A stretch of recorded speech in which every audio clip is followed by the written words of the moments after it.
Öňler bir akyllar öz şagirdine zol hat ýazar eken. Bir gezegen ol şeýle mazmunnaky hat ýazypdyr.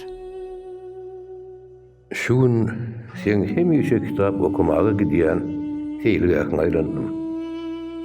Sen hemişe oturýan oturuzundy bir ýaş ýigit göwüni çökkün hally oturan eken.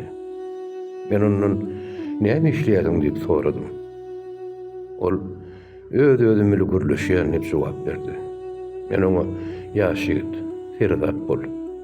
Çünki sen söhbetdeşiň juda howply diýdim. Ýöne o meniň näme diýänimi düşünmedi. Men onuň düşünmedigini gözlerinden bildim. Ýöne ha sen görün.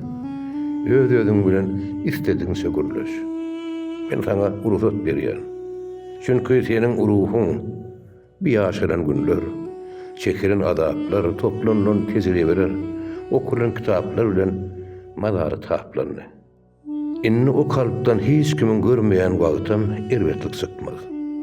Men sana istediňse özüň bilen gürleşmäge ruhsat berýän.